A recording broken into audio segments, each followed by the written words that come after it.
Herkese salam olsun. Bugün ben Osmanlı Devleti'nin yaranması, bu dövrdə baş verən hadisələr haqqında olan testi izahlı olaraq işləyəcəm.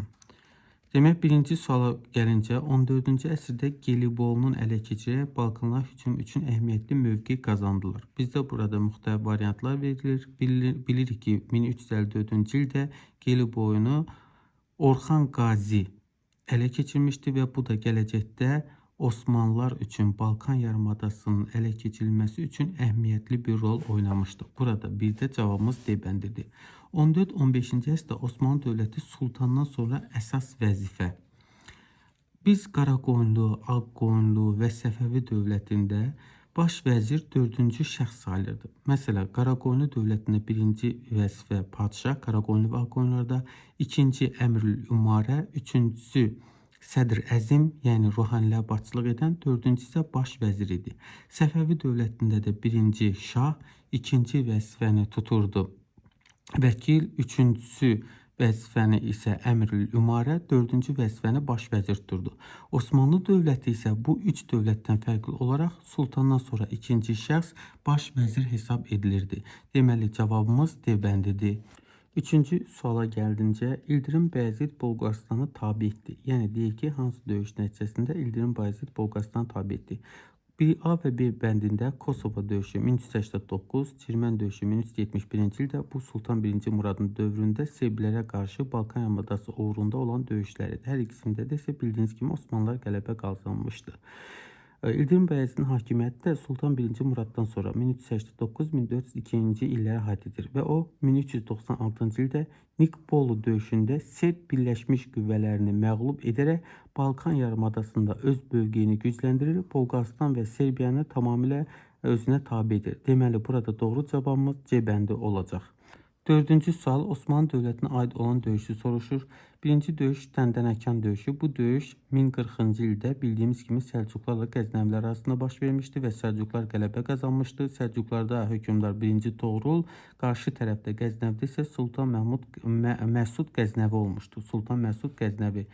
Sərbədarilər üsyanı isə Monqollara qarşı olmuşdu. 1365-66-cı ildə Kosovo vuruşması. Kosovo vuruşması 1389-cu ildə Sultan 1. Muradın dövründə Serb kralına qarşı Balkan yarımadasının ələ keçirməsi uğrunda baş vermişdir. Deməli, burada doğru cavabımız C bəndidir. Digər variantda gəlincə Malazgirt döyüşü 1071-ci ilin may ayının 26-sında Osmanlı Səlcuq Bizansa qarşı olmuşdu. Trek döyüşü də 1395-ci ildə Əmir Teymurla Toxtamış xan arasında baş vermişdi. 14-15-ci əsrdə Osmanlı dövlətində Timar adlandırılırdı. Biz bilirik ki, 14-15-ci əsrdə Osmanlı dövlətində iki torpaq mülkiyyət forması vardı. Birincisi Timar. Timar əskərlərə və xırda məmurlara verilirdi.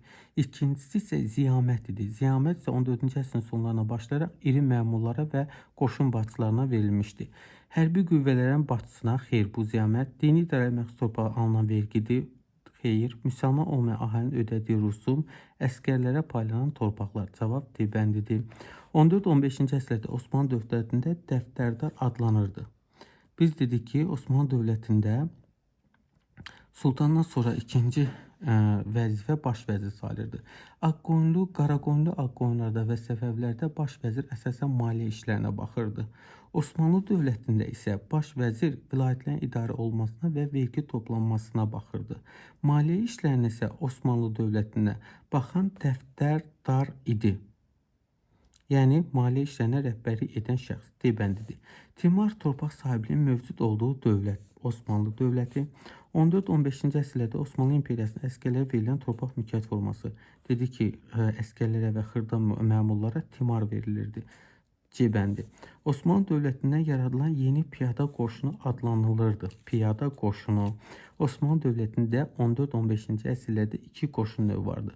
Bunlardan biri Akıncı süvari qoşunu idi, atlı süvari qoşunu. Digər isə Yeniçəri idi. Yeniçəri isə sahibsiz qalan uşaqlar xüsusi hərbi məktəblərdə təlim görülərək ordu sıralarına qoşulmuşdu. Biz bilirik ki, Səfəvi dövlətində də Yeniçəri qoşunu əsasında yeni bir qoşun yaranmışdı. Bu isə qulamlar idi. Qulamlar da Şah 1. Abbasın hərbi islahatları nəticəsində mövcud olan daimi əskərlər növündən biri idi. Qulamlar da Yeniçəri qoşunu əsasında tərtib edilmişdi. Timur Osmanlı dövlətində əskərlər və xırda məmurlar verilən torpaq idi. Qulam bu əsasən Səlcuqlu dövlətində, keçmiş türk dövlətlərində və digər ölkələrdə olan qulların əskərliyə cəlb olunaraq qul əskərlərə deyilirdi. Çərik Səfəvi dövlətində atlı hərbi dəstələr idi. Onlara qorucu başı rəhbərlik edirdi. Burada cavab E bəndi Yeniçəri. 14-cü əsrin əvvəlində yaranmış dövlət.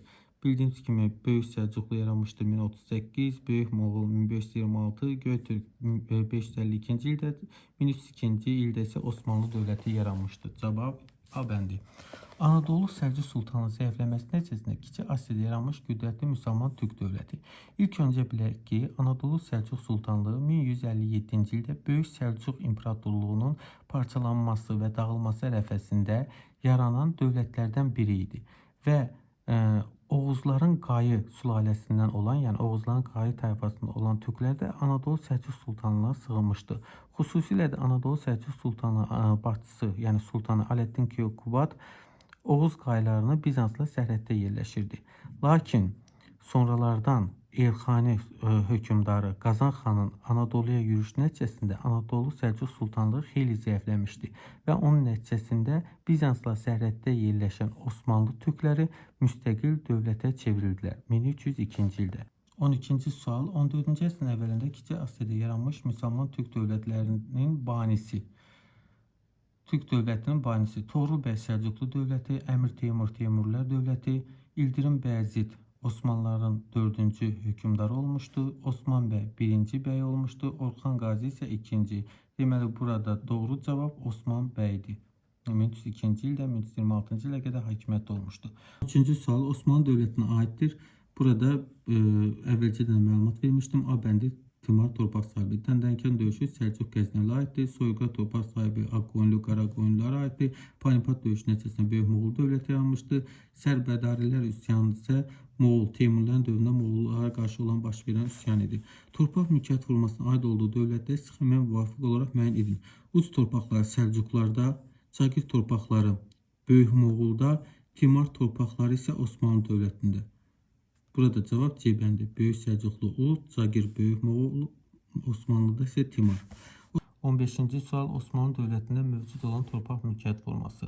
Biz dedik ki, Osmanlı dövlətində 2 torpaq mülkiyyət forması olub. Timar və Ziyamət. Burada C bəndi doğru cavab. Digər torpaqlara gəlincə Diyol Səfəvi dövlətində, İncu Monqollarda, yəni Elxani dövlətində, Zəmindar olmuşdu Dehlidə, Cagir isə Böyük Moğol dövlətində. 16-cı sual Osmanlı dövlətinin adı buraxılan növbəti hökmdarını müəyyən edin. Osman bəy 1302-1326, Orxan Qazi 1326-1362, Orxan Qazidən sonra hakimiyyətə 1362-1389-cu ildə 1-ci Murad gəlmişdi. Deməli, cavab A bəndi. 1-ci Muraddan sonra İldirim Bəyazid 1389-1402-ci illəri əhatə edir. Osmanlı dövlətinin adı buraxılan növbəti hökmdarını müəyyən edin. Osman bəy 1302-1326, yenə təkrar edirəm. Osman bəydən sonra Orxan Qazi 1326-1362-ci il. Cavab Y bəndi. Osmanlı dövlətinin adı buraxılan növbəti hökmdarı müəyyən edin. Bu da eyni tipli sualdır. Osman bəy, Orxan Qazi, 1-ci Murad 1362-1389, 1389-dan 1402-ci ildə qədər 1-ci İldirim Bəyazid. Cavab B bəndidir. Osmanlıların qalib gəldiyi döyüşlərin sırasını tamamlayın. Çirmən döyüşü 1371-ci ildə 1-ci Muradın, Sultan 1-ci Muradın dövründə baş vermişdi. Kosovo döyüşü Sultan 1-ci Muradın vaxtında baş vermişdi 1389-da və hər iki döyüşdə Osmanlılar Serb krallığına məğlub etmişdi. Bu döyüşdə əsas səbəbi Balkan yarımadasını ələ keçirməkdir. Otluq-Beli döyüşü bildiyiniz kimi 1473-cü ilin avqustun 11-də Sultan II. Məhmədlə Ağqoyunlu padşahı Uzun Həsən arasında baş vermişdi və bu döyüşdə Ağqoyunlular qələbə qazanmışdı. Həmin ildə Malatya döyüşündə isə Ağqoyunlular qələbə qazanmışdı. Yəni Çirmən, Kosovo, Otluq-Belinin hər üçündə Osmanlılar qələbə qazanmışdı. Növbəti Osmanlıların qələbə qazandığı döyüşü göstərir. Burada cavab Çaldıran döyüşü 1514-cü ildə Sultan Səlim 1-ci Səlimlə Şah İsmayıl xətləri arasında olan döyüş. Osmanlıların iştirak etdiyi döyüşlərin sırasını tamamlayın. Burada qalib gəldiyini soruşur. Burada isə iştirak etdiyi döyüşləri. Kosova döyüşü 1389, Ankara 1402. Kosova dedik Serb Osmanlı, Ankara Teymurlərlə Osmanlı. Otluk Beli döyüşü isə 1473-cü ildə Ağqoyunlarla Osmanlı arasında olmuşdu. Burada doğru cevap Malatya döyüşü olacaq. B bəndi 1389, 1402, 1473-cü ilin avqustun 1-i və 1473-cü ilin avqustun 11-i. 1453-cü ildə 1453-cü ilin bilirik ki, bu tarixi çoxlarımız bilirik. 1453-cü ildə Türklərin tarixinə mühüm əhəmiyyət kəsb edən Konstantinopolun fəth edildiyi bir dövrdür.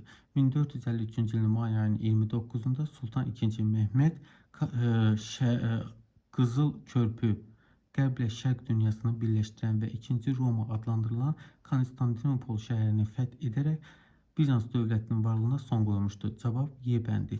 Osmanlı İmperiyasına aid olmayan sülh müqaviləsi. Burada cavabımız olacaq C bəndi. Peterburq. Türk dövlətləri arasında olmamış döyüş. Malatya döyüşü Ağqoyunlarla Osmanlılar arasında baş vermişti. Bu Türk dövlətləri arasında baş vermişti. Bir Ankara döyüşü Teymurlərlə Osmanlılar arasında baş vermişti. Teymurlar da bildiğiniz kimi Türk Müslüman mənşəlidir. Çirmən döyüşü isə baş vermişti 1371-ci ildə Serbiya Krallığı ilə. Cavab C bəndi. Çıldır döyüşdə isə bildiğiniz kimi 1578-ci ilin noyabrında Səfəvi Osmanlılar arasında baş vermişti və Osmanlılar say çoxluğu hesabına bu döyüşdə qələbə qazanmışdı. Sultan 1. Muradın hakimiyyət dövrünə aiddir. Bu zaman biz Sultan 1. Muradın hakimiyyətini xatırlayır. Onun hakimiyyət illəri 1362-1389-cu ilə ahad edir. Yəni Orxan Qazidən sonra hakimiyyətə gələn Osmanlı hökmdarı idi. Və ilk dəfə olaraq Osmanlı dövlətində sultan titulunu qəbul etmişdi. Gelibolu qalasının tutulması, xeyr, bu 1354-də Orxan Qazi dövründə olmuşdu. Misirin işğalın başa çatılması 1517-ci ildə Sultan 1. Səlim tərəfindən olmuşdu. Bizansın fəthi Sultan 2. Məhməd Fatih tərəfindən olmuşdu. Paytaxtın Bursaya köçürülməsi Orxan Qazi tərəfindən olmuşdu. Dövlətin paytaxtının Ədirnəyə köçürülməsi, bəli, 1363-cü ildə o dövlətin paytaxtını Bursadan Ədirnəyə köçürmüşdü. Cavab Y bəndi. Bizdə torpaq mülkiyyət formalarını soruşur. Tiyul torpağı bildiyimiz kimi Səfəvilərdə olmuşdu. Burada 1-də göstərir Səlcuqlar yanlışdır. 2-də göstərir Qəznəlilər. Bu da yanlışdır. 3-də göstərir Səlcuqlar yanlışdır. Timur torpaq mülkiyyəti Osmanlılarda olmuşdu. Demək doğru cavabımız 5 olacaq. Uc torpağı da Səlcuqlarda olmuşdu. Demək doğru cavabımız 5-6 olacaq. Uc Səlcuqlarda, Timur isə Osmanlılarda. Tiyul isə Səfəvilərdə olmuşdu. Heç bunun adı burada yoxdur. Osmanlı dövlətinin iştirak etmədiyi döyüş. Nikbolu döyüşü 1396-cı ildə Sultan 1. Bəyazı iştirak edib, Serb kralını məğlub etmişdi. Kosova döyüşündə 1389-cu ildə 1. Murad Serbləri məğlub etmişdi. Çirmən döyüşü də 1371-ci ildə 1. Murad Serbləri məğlub etmişdi. Ankara döyüşündə isə Teymur 1402-ci ildə Osmanlıları məğlub edərək 1. Bəyazıda əsir almışdı. Cavab Panipat döyüşü 1526-cı ildə Panipat döyüşü nəticəsində böyük Moğol dövləti yaranmışdı Babur Şah tərəfindən. Osmanlılarla Serblər arasında olmuş döyüş. Biz bildik ki Osmanlılar Serblər arasında 1371-ci ildə Çirmən döyüşü, 1389-cu ildə Kosova döyüşü olmuşdu. Yəni burada Kosova, Çirmən olsa hər ikisini götürərdik. Cavabımız B bəndidir. Nikbol döyüşü Osmanlılarla Səlibçi Birləşmiş Qüvvələr arasında olmuşdu. 1396-cı ildə 1. Bəyazın dövründə. Ankara döyüşü Osmanlı Teymur arasında baş vermişdi. Qoylisar 1461-ci ildə Ağqoyunlu Osmanlı arasında baş vermişdi. Maltepe də həmçinin Ağqoyunlu Osmanlı arasında baş vermişdi. Doğru cavabımız Çirmən döyüşü. Osmanlılar qalib gəldikləri döyüşlərdən deyil. A bəndə Ankara döyüşü çıxır. Bəli, 1402-ci ildə Ankara döyüşündə Əmir Teymur Osmanlıya məğlub edərək İldirim Bəyazidi əsir aldı və Əmir Teymur Avropanı Osmanlı fəthindən belə deyək azad etmiş oldu bu döyüş nəticəsində. Bu döyüşlərin hamısında da Osmanlılar digərlərində qələbə qazanmışdı. Osmanlı tarixi ilə bağlı olmayan döyüşü soruşur. Burada Çirmən döyüşü, Kosova, Ankara, Maltepe və Sadova. Bu 4 döyüş haqqında əvvəlcədən məlumat vermişdim. Cavabımız Sadova döyüşüdür. Kosova və Çirmən döyüşlərinin oxşar cəhəti. Biz Əvvəldən də dedik ki, Kosovo və Çirmən döyüşləri 1371-ci ildə Çirmən, 1389-cu ildə Kosovo baş vermişdi. Bu döyüşdə hər ikisi 1-ci Sultan 1-ci Muradla, yəni Osmanlı dövləti ilə Sep krallığı arasında baş vermişdi və hər iki döyüşdə Sep krallığı məğlub olmuşdu. Burada doğru cavab Sevilen Osmanlı qoşunlarını, bu da Sevilen məğlub olmasaydı da Sevilen Osmanlı tərəfindən məğlub edilməz. Doğru cavabımız B bəndidir.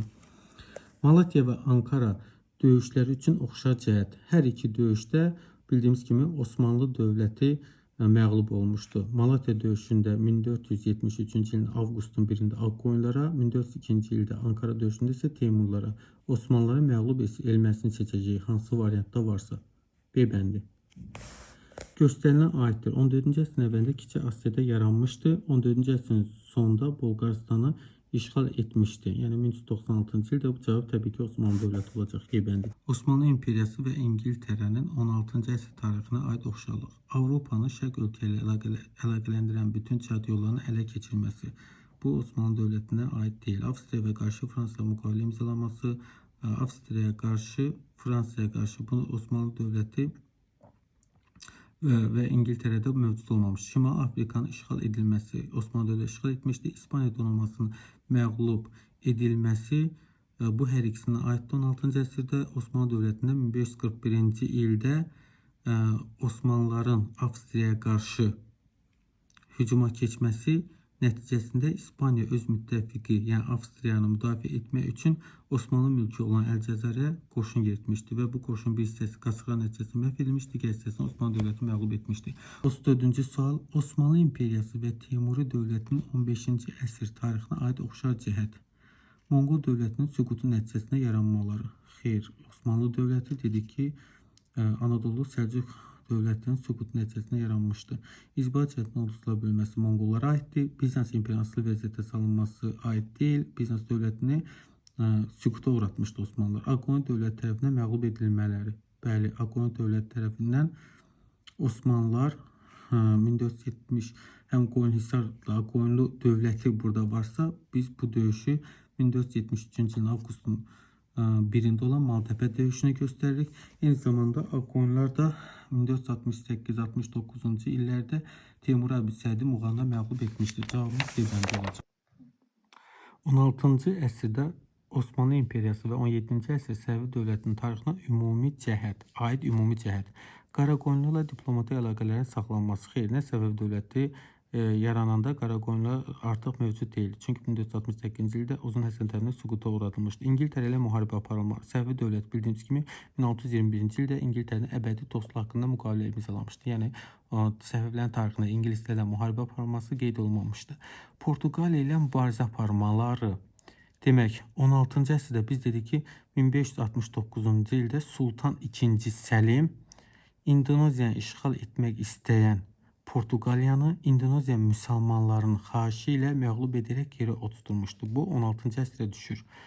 1622-ci ildə isə, yəni 17-ci əsrdə Səfəvi dövləti Şah 1-ci Abbas İngiltərə ilə köməklə, yəni İngiltərənin köməyi ilə, İngiltərənin donanmasının köməyi ilə Portuqaliyanı məğlub edərək Hörmüzdən çıxartmışdı. Ona görə cavabımız C bəndidir.